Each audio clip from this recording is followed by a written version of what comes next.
नमस्कार everyone, welcome back to my channel इमरामा tarot. मेरा नाम है दीपाली कौल और इस बार मैं करने वाली हूँ लव रीडिंग 1 नवंबर से लेकर 10 नवंबर तक के लिए। इस लव रीडिंग में हम देखेंगे आपके क्या इंटेंशंस हैं। जो लोग रिलेशनशिप में हैं, मैरिज में हैं, उन लोगों के लिए क्या इंपॉर्टेंट मैसेजेस हैं, क्या गाइडेंस हैं। जो लोग सिंगल हैं, कोई नया इंसान आने वाला है, नहीं आने वाला है, आपको खुद का ध्यान रखना है, या आपके लिए क्या गाइडेंस या डिवाइन की तरफ से क्या मैसेज है, क्या इंपॉर्टेंट इंफॉर्मेशन है। एंड में हम देखेंगे जो लोग नो कॉन्टैक्ट सिचुएशन में हैं, साथ हैं भी नहीं भी, समझ नहीं आ रहा है कहाँ बढ़े आगे, क्या करें, उनके लिए भी गाइडेंस देखी जाएगी। और बिल्कुल एंड में रेमेडीज के साथ होगा एंजल नंबर डेक।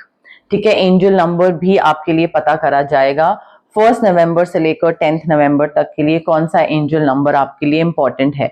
आप अपनी तरफ से क्या कर सकते हैं, क्लेम करिए रीडिंग को, एनर्जीज को क्लेम करिए। जितनी पॉजिटिव एनर्जीज आप इकट्ठी कर सकते हैं, बटोर सकते हैं, प्लीज बटोरिए। ठीक है, क्लेम करिए, कमेंट करिए, I claim the positive energies, I claim the positive reading, I claim the divine energy. जितना कमेंट करेंगे, जितना कनेक्शन बिठाने की कोशिश करेंगे, उतनी ही चीजें आपके लिए सही होंगी।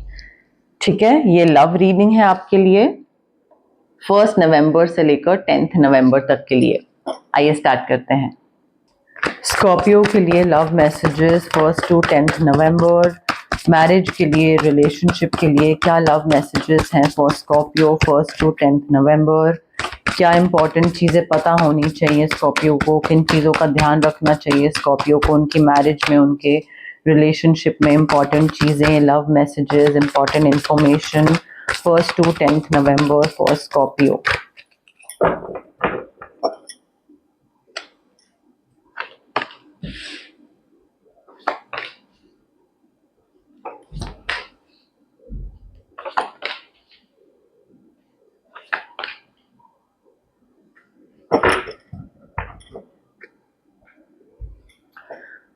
स्कॉर्पियो देखिए, पार्टनर आपके हो सकते हैं Gemini, Libra, Aquarius. Gemini, Libra, Aquarius या तो सन साइन या मून साइन होगा इनका। जो लोग रिलेशनशिप में हैं या जो लोग शादीशुदा हैं, मैरिज में हैं, होने वाली है, उनके लिए है ये कार्ड्स। ठीक है, अब यहाँ पे मुझे ऐसी फीलिंग आ रही है कि आप में से काफी लोग हैं जो कि डिसीजन नहीं ले पा रहे हैं अपनी मैरिज में, अपने रिलेशनशिप में। You are unable to make a decision, और वो इस वजह से हो रहा है because you are trying to make the other person happy. दूसरे के हिसाब से आगे बढ़ना, दूसरे के हिसाब से चीजें करना, दूसरा जो चाह रहा है वो करना। तो दूसरा में भी, दूसरा इंसान या तो आपको फोर्स कर रहा है, या आपको इन्फ्लुएंस कर रहा है, या इनडायरेक्टली आपको बोल रहा है कि ऐसे करो, ये करो, वो करो, एंड आपकी खुशी उसमें नहीं है। मे बी आपके पेरेंट्स आपको आपके पार्टनर से दूर रख रहे हैं, या आपका पेरेंट या आपका पार्टनर आपको कुछ करने को बोल रहे हैं, you don't want to do that, something of that sort. But हो क्या रहा है उस वजह से, ना आप अपने हिसाब से कुछ कर पा रहे हो, ना उनके हिसाब से कुछ कर पा रहे हो, क्योंकि अपना मन आप मार नहीं पा रहे हो, और दूसरे के लिए कुछ कर नहीं पा रहे हो। ठीक है, तो दूसरे का कहा मान नहीं पा रहे हो। सो आई थिंक यहाँ पे ओवर एनालाइजिंग वाली जो चीज है ना, you are over analysing a situation, और डिसीजन लेना, इनडिसाइसिवनेस, बहुत डिलेमा, बहुत कंफ्यूजन, ऑप्शंस, आपको कुछ करने, आपका दिमाग किसी और तरफ है और आपके पार्टनर जो हैं, स्पाउस जो है, वो कुछ और बोल रहे हैं। तो ये या ये, वो या ये, वो सब चल रहा है। आई फील ये भी चीज हो सकती है कि प्रेजेंट में रहना या पास्ट को एंटरटेन करना। एक पास्ट हो सकता है और एक प्रेजेंट हो सकता है, कोई पास्ट पार्टनर और प्रेजेंट पार्टनर। तो वो भी दो चीजें हो सकती हैं, दो डायरेक्शंस हो सकते हैं, दो पाथ या दो चॉइसेस हो सकती हैं। सो डिलेमा उस वजह से भी हो सकता है कि किसको चूज करें। प्रेजेंट को चूज करें जो कि मे बी पेरेंट्स की पसंद है, या आपने पसंद करा है बट थोड़ा वैसे चीज है, कंफ्यूजन वाली चीज है, या पास्ट को चूज करें जो कि आपकी चॉइस है। सो आई फील यहाँ पे you need to let go of the past. Misunderstandings जो भी हुई उनको हील करिए, खत्म करिए, पास्ट को लेट गो करिए। ये भी हो सकता है आप में से काफी लोगों के लिए कि आप जिसके साथ हैं उसी इंसान के साथ कोई चीज हुई थी पास्ट में और वो चीज आप लेट गो नहीं कर पा रहे हैं, वो चीज से आप हील नहीं कर पा रहे हो अपने आप को, या बेटर नहीं कर पा रहे हो, मतलब उससे बाहर नहीं निकल पा रहे हो, तो वो मिसअंडरस्टैंडिंग्स को हील करो अगर प्रेजेंट पार्टनर के साथ भी है, एंड आगे बढ़िए, because it's not going to lead you anywhere. उससे बाहर निकलना जरूरी है, डिसीजन लेना जरूरी है। कोई थर्ड पार्टी इन्वॉल्वमेंट मुझे दिख रही है, पेरेंट की, भाई बहन की, फ्रेंड की, जरूरी नहीं है कि थर्ड पार्टी एज इन कोई अफेयर ही हो, कोई भी हो सकता है, आपका पेरेंट, उनका पेरेंट, बट कोई है इंसान जो आपके और आपके पार्टनर के बीच की चीजें मुश्किल बनाने वाला है या मुश्किल बनाने की कोशिश करता दिख रहा है। ऐसा नहीं है कि इसको आपके पार्टनर में इंटरेस्ट है या इस इंसान को आप में इंटरेस्ट है या ये चाहता है कि आप इसको ज्यादा इस पे ज्यादा फोकस दो या इसको ज्यादा अटेंशन दो, नहीं। This person only wants to ruin things between you and your partner. आप दोनों के बीच में बस चीजें खराब हो जाए और बस ये हंसते हुए निकल जाएगा। तो इस इंसान का पर्पस जो है ना बहुत क्वेश्चनेबल मोटिव्स है, पर्पस बहुत खराब है इस इंसान का, और इस पे ट्रस्ट करना एक बहुत ही अनवाइज चॉइस होगी, तो वो आपको ध्यान रखना है। कोई एक्साइटिंग अपॉर्चुनिटी आ रही है, उस एक्साइटिंग अपॉर्चुनिटी के आने से पहले उसकी न्यूज आपको मिल जाएगी कि भाई ये चीज आप होने वाली है अब, ठीक है। अब वो शादी हो सकती है, एंगेजमेंट हो सकती है, या दूसरे लोग आपके घर रिश्ता लेकर आ रहे हैं, वैसा कुछ हो सकता है, किसी ने हाँ बोल दिया है, समथिंग। बट इम्पेशेंट मत हो जाइएगा। इंथुजियास्टिक बहुत दिख रहे हैं आप, हैप्पी बहुत दिख रहे हैं, ऑप्टिमिस्टिक बहुत दिख रहे हैं, बट उसके साथ साथ इम्पेशेंट भी दिख रहे हैं, जिस वजह से आप कुछ काम कर रहे हो already, like you are in the middle of something, और वो आप बीच में छोड़ दोगे। क्यों? क्योंकि ये एक्साइटिंग चीज, अपॉर्चुनिटी, नया रिलेशनशिप, मैरिज, समथिंग, उसकी न्यूज मिल गई, तो आप जो कर रहे थे वो बीच में छोड़ दोगे, थिंकिंग कि ये चीज आने वाली है, आ जाएगी, but you need to finish what you started, because आपके ड्रीम्स पूरे हो रहे हैं, आपकी विशेस पूरी हो रही हैं। सिर्फ फेथ रखना है यूनिवर्स में कि फ्यूचर अच्छा होगा, वो फेथ रखना बहुत जरूरी है, बिकॉज ड्रीम्स और विशेस उसी से ही पूरे होंगे।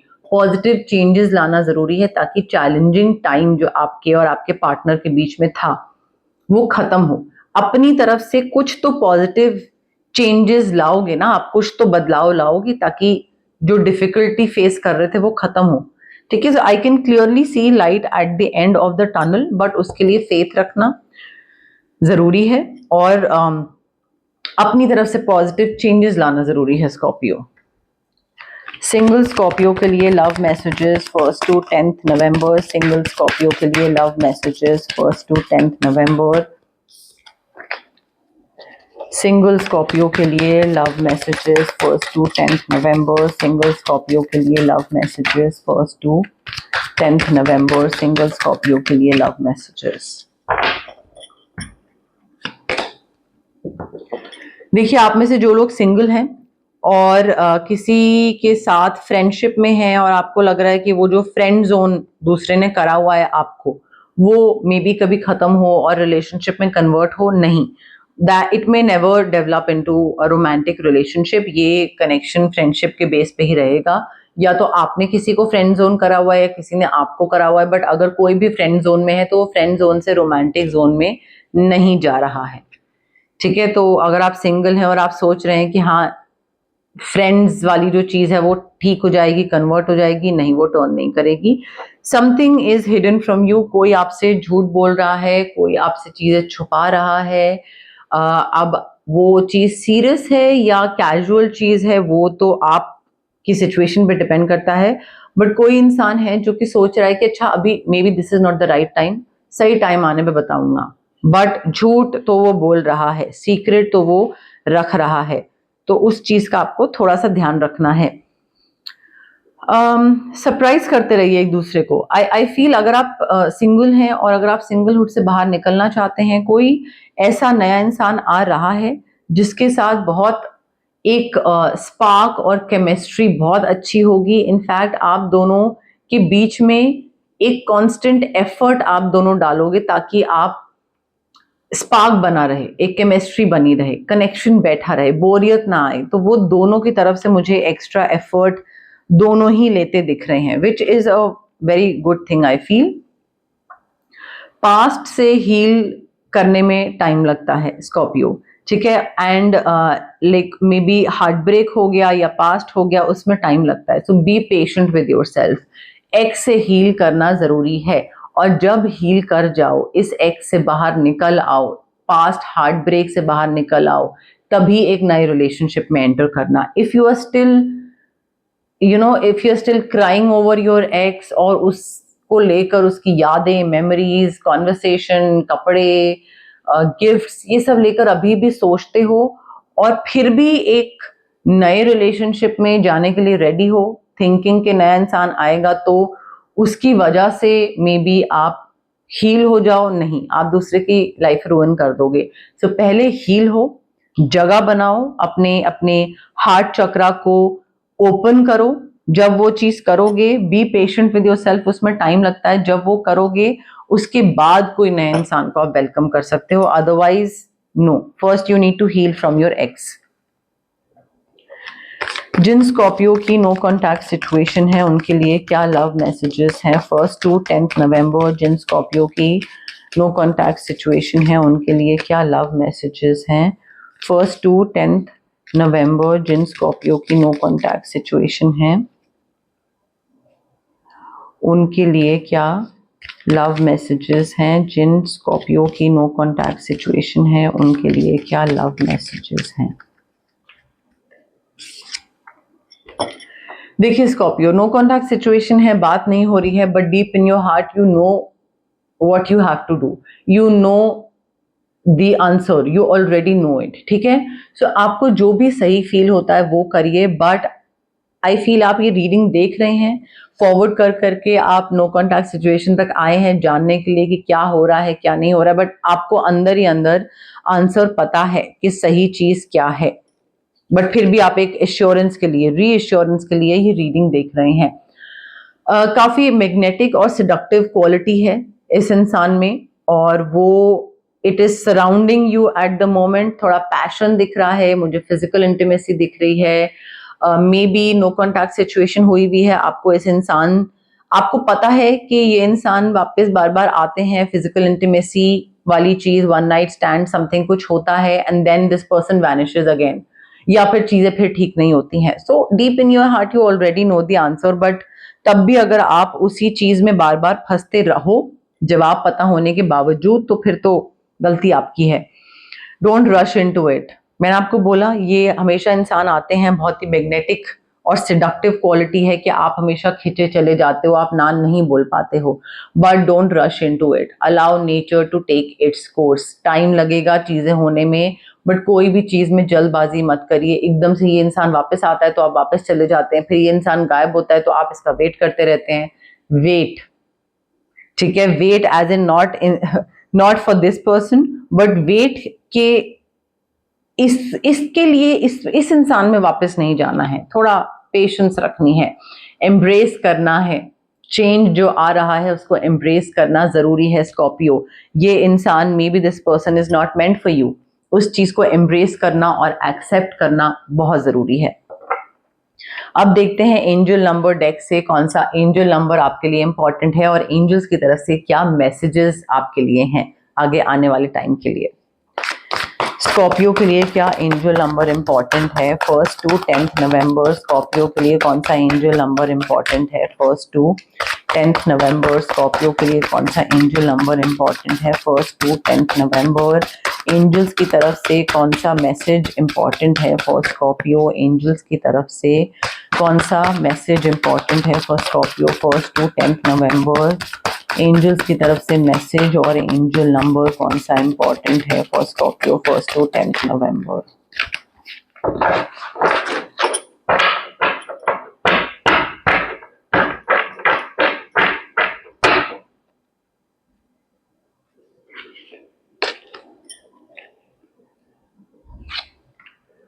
ओके स्कॉर्पियो, आपका एंजल नंबर है 817, passion, follow your interests. Card पढ़ती हूँ मैं और साथ साथ एक्सप्लेन कर दूंगी। You are being called to master a talent you already own. आप कोई चीज में ऑलरेडी मास्टर हो, और कोई एक टैलेंट आपको ऑलरेडी आता है, पता है कि वो चीज कैसे करनी है, क्या करना है, बट आपके जो एंजल्स हैं, जो गाइड्स हैं, वो आपको बोल रहे हैं कि इस टैलेंट को जो आप ऑलरेडी ओन करते हो, इसमें भी मास्टरी करने की जरूरत है, आपको मास्टर होने की जरूरत है. The thing you do that comes so naturally to you is your gift. आपको लगता है कि यार ये तो नॉर्मल है, ये तो सभी कर लेते होंगे, बट नहीं, वो सब नहीं कर पाते हैं, वो सिर्फ आप करते हो, and it's your gift. These passions are given to you as to make your life meaningful for yourself and for others. क्योंकि ये टैलेंट किसी और के पास नहीं है, सिर्फ आपके पास है. It is all the more important कि आप इसको यूटिलाइज करो और एक मीनिंगफुल वे में यूटिलाइज करो, ताकि अपना भी फायदा करो, अपने लाइफ में भी चेंजेस लाओ, दूसरों की लाइफ में भी चेंजेस लाओ. Find the inspiration to pursue your gifts in your daily life. Gifts जो आपको दिए गए हैं उनको परस्यू करो, इंस्पायर्ड हो, ताकि आप उस चीज की तरफ आगे बढ़ पाओ. Consider a few ways you can have fun with your talents today, no matter how small और ट्रिवियल दे मे सीम. छोटी छोटी चीजें आप देखो कि कैसे अपने टैलेंट्स को एक फन वे में इंजॉय करा जा सकता है, उनको यूटिलाइज करा जा सकता है, चाहे छोटी चीज चाहे बड़ी चीज, बट टैलेंट को यूटिलाइज करना स्टार्ट कर दीजिए. 817, your passion, your whatever you are passionate about, your talents, they are very important. अब आती है बात रेमेडीज पे. रिलीज करना, लेट गो करना, ऑरा क्लेंजिंग. ऑरा क्लेंजिंग बहुत जरूरी है यहाँ पे. क्राउन चक्रा में भी क्लैरिटी लाना बहुत जरूरी है. आई फील ऑरा क्लेंजिंग और क्लियर क्वार्ट्ज क्रिस्टल जो कि रेकी इन्फ्यूज्ड है, ये अगर आप करोगे तो बहुत आपको फायदा होगा. जो लोग सिंगल हैं, अगेन ऑरा क्लेंजिंग जरूरी है. जो लोग नो कॉन्टैक्ट सिचुएशन में है, अगर आप नहीं चाहते हैं कि इस इंसान के पास आप वापस कभी जाओ, बिल्कुल कट ऑफ करना चाहते हो completely, then again aura cleansing या फिर कॉर्ड कटिंग. ऑरा क्लेंजिंग बहुत जरूरी है स्कॉर्पियो आपके लिए. अगर आप वापस जाना चाहते हो तो मैनिफेस्टेशन हीलिंग कोड्स ले लीजिए, एक इंसान को वापस मैनिफेस्ट करने के लिए, दूसरा दिक्कतें जो थी, जो पहले थी, उनको खत्म करने के लिए. बट टैरो जो होता है वो आपको गाइडेंस देता है, आपको इनसाइट देता है, आपको आपके पैटर्न्स बताता है कि किन चीजों को आप ठीक कर सकते हो, किन चीजों पे आपको वर्क करना जरूरी है. बट वर्क करना और ठीक करना रेमेडीज के थ्रू होता है, सिर्फ टैरो सुनने के थ्रू नहीं होता है. रेमेडीज इक्वली इंपॉर्टेंट है, बिकॉज उससे आएगा बदलाव, उससे चीजें बेहतर होती हैं. तो ये थी आपकी लव रीडिंग 1 नवंबर से लेकर 10 नवंबर तक के लिए. अगर आपको ये रीडिंग पसंद आई, लाइक करिए वीडियो, शेयर करिए, कमेंट करिए, मुझे बताइए कैसी लगी रीडिंग, एंजल नंबर डेक कैसा लगा, बाकी की रीडिंग रेजोनेट करी नहीं करी, जो भी फीडबैक है. मैं बहुत मोटिवेट होती हूँ और मैं हर कमेंट पढ़ती हूँ और मुझे इतना प्यार फील होता है, this immense love that you have for me. मुझे इतना अच्छा महसूस होता है कि मुझे लगता है कि ये जो मैंने जर्नी स्टार्ट करी थी, ये मेरी जर्नी सफल हो गई, मेरी रीडिंग अच्छी गई, तो मैं बहुत मोटिवेट होती हूँ. तो आप कमेंट करिए, मुझे बताइए क्या चीज कैसी लगी, इसमें रेमेडीज आप लोग कितना फॉलो कर रहे हैं, कितना नहीं कर रहे हैं. एंगेज करिए मेरे साथ, मुझे बहुत अच्छा लगता है. कमेंट, शेयर, लाइक के साथ साथ अब आप हाइप का बटन भी क्लिक कर सकते हैं. जितना आप हाइप का बटन क्लिक करेंगे उतना मेरी वीडियोस जो है, मेरी रीडिंग्स जो है, उसकी विजिबिलिटी बढ़ेगी. जितना विजिबिलिटी बढ़ेगी उतना सब्सक्राइबर बेस बढ़ेगा. जैसे आप लोगों की मैं मदद कर पा रही हूँ, नए लोग भी देखेंगे, मैं उनकी भी मदद कर पाऊंगी. और मेरा काम जो है, जो मैंने स्टार्ट करा था, वो एक मंजिल तक पहुंचूंगी मैं. ठीक है, तो मेरी बहुत हेल्प हो जाएगी. आप हाइप करिए, शेयर, लाइक, जितना भी आप फैला सकते हैं मेरी रीडिंग्स को, जितना भी आप स्प्रेड कर सकते हैं वो स्प्रेड करिए. उससे मुझे तो जो फायदा होगा होगा, आपके जैसे और बहुत व्यूअर्स हैं उनको भी फायदा होगा. और जो लोग सब्सक्राइब नहीं करते हैं, प्लीज सब्सक्राइब करिए गाइज. आप लोगों के सब्सक्राइब करने से बहुत डिफरेंस होता है मेरे चैनल में, मेरी रीडिंग्स में, एनालिटिक्स में बहुत डिफरेंस होता है. सो आप सब्सक्राइब करिए और जितना प्यार मुझे अभी कर रहे हैं उससे और ज्यादा प्यार मुझे दीजिए, मुझे बहुत अच्छा लगता है. ठीक है, ये आपकी रीडिंग थी, लव रीडिंग 1 to 10 नवंबर. अपनी छोटी छोटी कॉन्ट्रीब्यूशन से मेरी इस इमरामा जर्नी का पार्ट बनिए. Thank you, bye.